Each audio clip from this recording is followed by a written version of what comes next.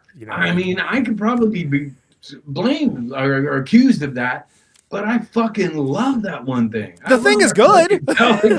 Yeah, like Johnny Ramone, right? I mean, it's like, man, I just love extreme feedback and volume with the Telecaster.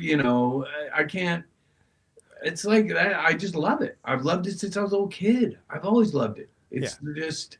It's what I love doing in life. I like doing other shit too, but I'm always gonna really love that one thing. Well, and there's nothing wrong with that at all. It's just it's kind of funny when I mean, it's not. I'm not answering to anybody. I'm doing this because I like doing it. Because you want to do it. Yeah. So and what I think about often, did you remember when Lou Reed and Metallica made that record together? Yes, I do. Ooh. Which okay, did it do everything it was meant to do? I have no idea. But I would say, like, there's some things in there. It's like, that's really cool. And there's some things on there that sound like Grandpa Simpson yelling over Guitar Center. And I'm like, okay, what? Wow, that's cold. But here's the thing. None of those guys had to do that. They were just like, hey, we have this. Why don't we do this? This would be cool. Yeah, that's true. And especially, I think with Metallica and Lou Reed, it's sort of like mixing, I don't know, like two ingredients that just aren't supposed to be together to a certain extent. Chocolate and onions. I mean, everybody's expecting something incredible, Yeah. But it's just like this crazy car crash of. That again, a few times I was like, this is cool, and sometimes it's like, ugh, this is. Yeah, I didn't dig that deep into it. I'll be honest with you. I heard a couple tracks, and I was like, ooh, man. Yeah, you don't need to. Why?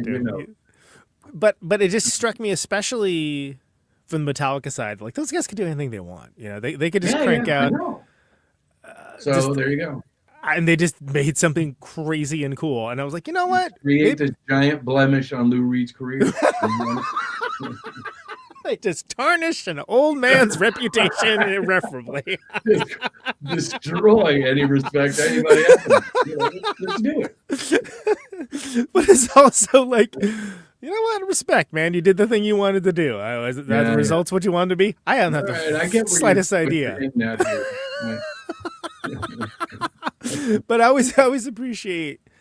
Not that everyone like whatever. If they came out with a ska record or something, it'd be like, oh my god, what are you doing? Like, but there's kind of similar in a way.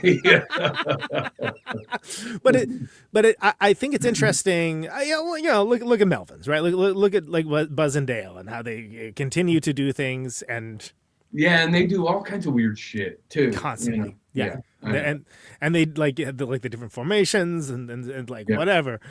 And it's always purpose driven, but like with a sense of adventure. And I think that's a more rewarding path. Yeah, that's true. Than not. Yeah. So I'm happy when people do that and kind of get out of their comfort zone. And I'm surprised it doesn't happen more. And especially because I think in 2026, in the year that we're recording this, I feel like, especially with younger folks who engage with music, these walls that we have up for genre and for ideas of what things should be and what isn't, integrity and so on, pretty porous at this point. Porous. And I think that people engage with things in a different way, that it's sort of like, well, they either vibe with it or they don't. And so are you trying to tell me I should make a ska record? We're going with this. So this is why Chris Spencer usually makes ska record. We could actually pick it up, get together. I can fly out. I'll bring my Pro Tools shit. We'll just hang out and write a ska record. Move over, Metallica and Lou Reed record. There's a new kid on the block. Yeah. No. as tempting as that sounds. Oh my God. I think that there's, and I know it because, again, just from being out on tour and stuff like that, there's people that are, they're not kids, but to me, kids that are engaging with the Unsane stuff as if it was happening right now. And they're engaging with it in the same way, in some ways, that people did at the time, but also in this new way. And it's interesting to see what floats, which is to say what people connect with later. I'm shocked. Carp, a band I love. Yeah. Catalog really kind of difficult to find. Like, it's not on the major streamers and stuff like that. Yeah. But there are entire bands. It's like, oh, so you guys like Carp, right? It's like, oh yeah, it's our favorite band. I'm like, how did you find that? But it finds a way. Nature finds a way, right? Yeah. I mean, you can find shit if you're looking. Yeah, exactly. Is the way I think of it. You may have to dig kind of deep, but you can find pretty just about anything. I mean, I kind of, at first with the internet, I was like, okay, this is almost like censorship in a way. The way like these companies dictate your music library and all this shit. When I grew up, you'd make a fucking mix cassette, of every, garage rock classic from 1958 to 69. You know what I mean? Like, you just steal all the shit you want and make your own shit. Now they're sort of telling you, okay, this is available and this, and then you go look for, something really obscure and it only came out on vinyl and you're not going to find it. So I think it's kind of caught up. You can still find shit, but you know what I mean? Like, at first I was really kind of, that's how old I am. At first I was a little nervous about how all these companies funnel music to the masses, These walled gardens. Yeah, because that's what they are. They're these corporate walled gardens, and they're like, well, these are the approved items for you to consume. Yeah. Congratulations. Yeah. That's really all you're going to see. And people don't know to dig, they don't, so whatever. But but there are people that do it. That's the thing. Yeah. There's people that do it despite the fact that they're doing it within the confines of these corporate frameworks. Well, you got to definitely get outside, And there are people that they can sense the inauthenticity of some of this stuff, and they don't take what's pushed at them. Now, is that the majority of people? No. Yeah. But that sucks. But with population growth, that 1% is now a lot of people. And there's the ability to communicate things, and that's led to... Yeah, that's true. Yeah, and anyone who's interested, you can find other people who have kind of similar interests, and you can all help each other find all this crap. That's true. Like, I'm thinking about that, like, just that Facebook group, Noise Rock Now, where it's just like, no, this is like tens of thousands of fans of, this world of music that don't live anywhere near each other. And they sometimes aren't even in major cities, right? They're all over the damn place. Yeah. But they are able to connect with like-minded people and, talk about the same 4 records over and over again. Hey, everybody. But no, in all honesty, it's beautiful. It's wonderful. It's a promise of the internet that has been, they're doing the best they can to take it away from us. But I think it is wonderful, and it's neat to see.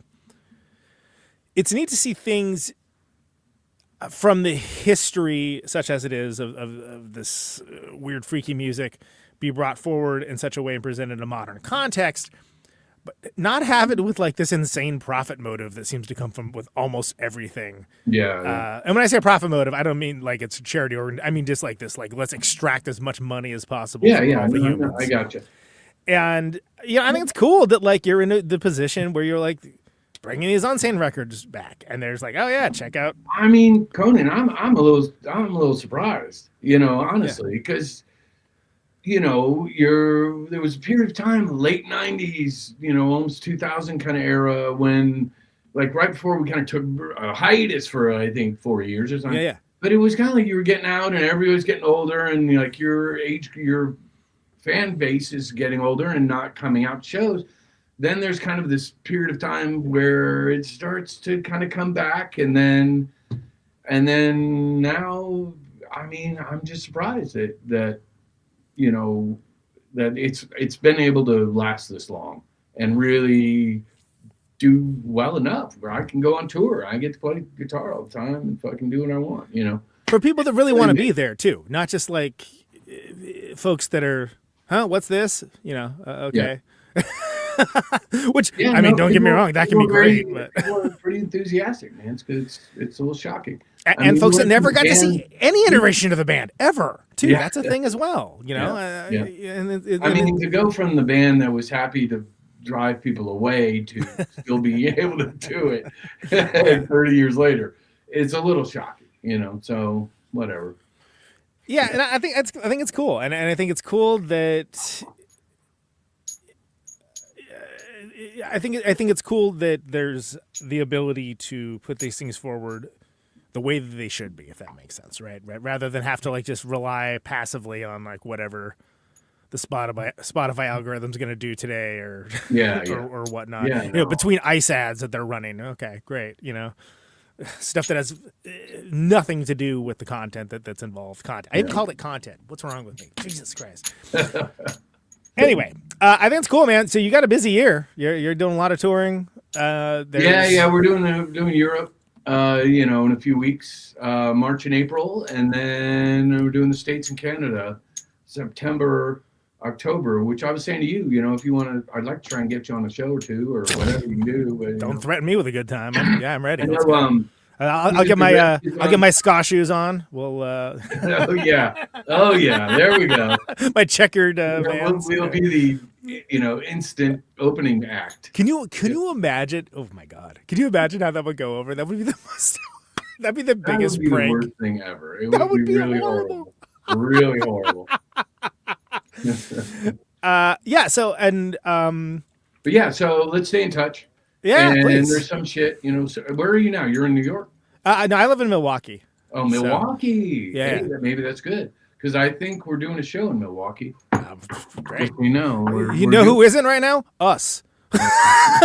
We were gonna play that show with Jesus Lizard, and they ended up canceling it. And are they not doing shows now? Well, I'll tell you. I know that Tomahawk's doing stuff. So unless Dwayne can clone himself. Oh yeah, that's true. You know this place, X-Ray Arcade? Love X-Ray Arcade. X-Ray Arcade's great. Yeah, we're playing there. Fuck yeah. 2 days before my birthday, 9/26. Well, I know a guy. Like we're gonna try to do something in early September and October, but it's all nebulous nonsense. Let's talk about it. Yeah. Let's see. But just so you know, I would make time for that, dude. Right, I just want to see it. I haven't freaking seen you since you came back, so it's like I would like to see it. You know? Yeah, cool. Yeah, it's X-Ray Arcade's great. It's technically Cudahy. People get real agitated if you don't say it's Cudahy. It's like it's Milwaukee, dude. It's Milwaukee, but it's like that's the city. That's the airport. Oh yeah. It's actually where a lot of people are going now. People that are like priced out of like Milwaukee proper. Okay. So it's not in the center of Milwaukee, that place. No, it's technically not Milwaukee. It's Cudahy. It's a great place. It's one of my favorite venues. So. Oh wow. Okay. At least of that size, you know. Cool. Chris, so great to talk to you. Yeah, you too, man. Good to see you. This is it's been a while. It won't be 6 years for the next time. Yeah, well, hopefully we get a show together. You know. I mean, yeah. Again, don't threaten me with a good time. Last thing that I do on the show, it's the only canned question that I ever ask. And you can choose to interpret it however you like. But why do you do what you do? Because I fucking love what I do. Because I just love extreme noise. I love like volume and feedback and stuff. I just love it. So there you go. Chris Spencer, thank you so much, man. Yeah. Be safe out there. Cool. See you in the fall. Yeah, see ya. There he goes. Chris Spencer, what a cool guy. Let's hear something off of this reissue of Occupational Hazard. I'm gonna play Committed. I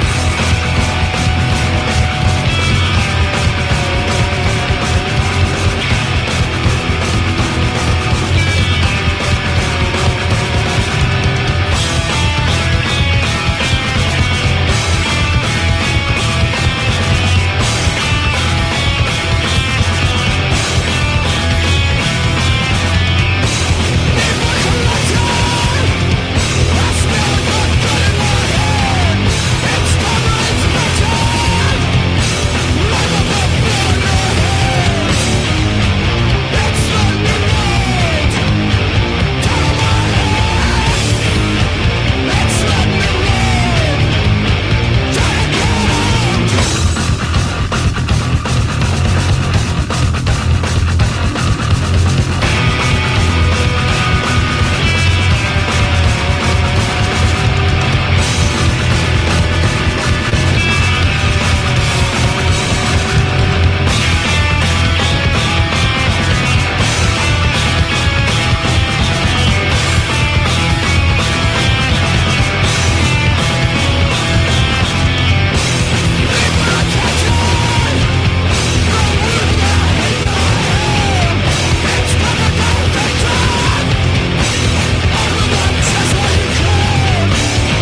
There you go. A little Occupational Hazard. Well, Occupational Hazard there for you, folks. Unsane. That's committed. You can find that reissue on unsane.bandcamp.com. Can you hear me now? Very, very cool. Very cool re-release. There's, like I said, there's a bunch of AmRep session stuff on there. Highly recommended for if you're a fan, which one would imagine you are if you're listening to this. Hey, like thank Chris Spencer for being on the show. This has been Conan Protonic Reversal. Thank you so very much for listening to it. The show airs Thursdays, 8 Eastern, 7 Central, 6 Mountain, 5 Pacific, streaming live, YouTube and Twitch. Podcasted later, everywhere. No ads, no sponsors. No kidding. But if you like the show and want to get episodes sooner, patreon.com/Protonic Reversal. $1 a month advance access, but always free. ProtonicReversal.com. Yeah, help support this whole operation. Early access and keeps the lights on, literally. Just paid the power bill. A few more shows before head up back on tour. We good ones. I think you'll enjoy them. Falco's coming back from McCluskey, so stay tuned for that. Tom from 1001 Album Complaints, a Ghostbusters themed concept. Anyone within the sound of my voice. Probably some other stuff. Anything else? Yeah, thanks for everyone sharing the show around, liking, subscribing on your platform of choice, even leaving a review. 50,000 watts of power. All that helps people discover the show, and it's just a darn nice thing to do, and I really appreciate it. So thank you. Probably don't see it enough. Ionize the air. Anything else? And I think that's it.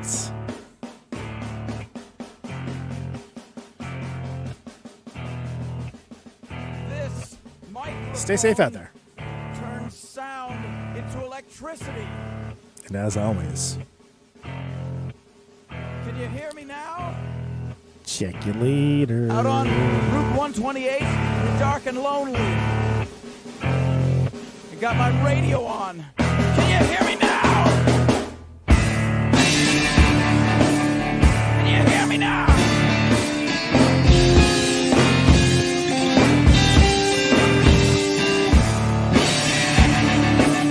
Can you hear me now?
Welcome to my top 10.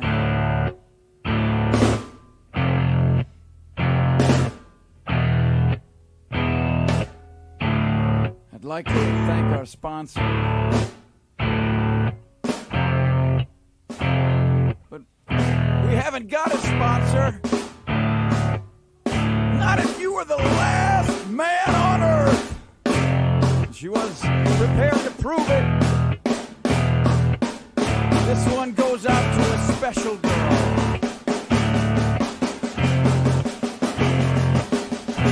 But there is no special girl.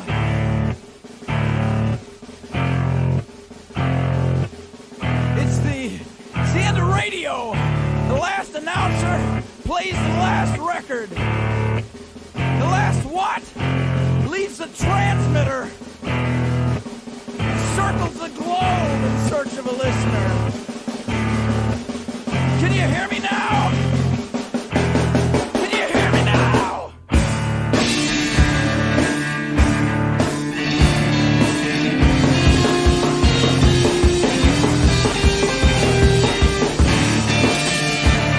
Can you hear me now?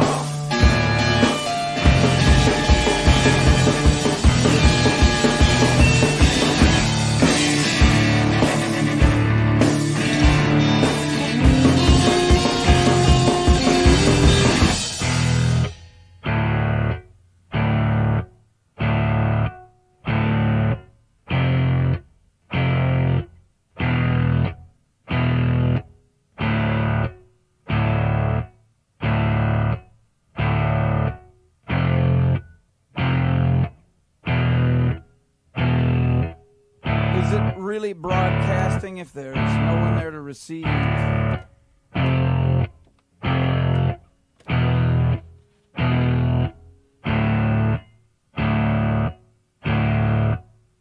the end of radio.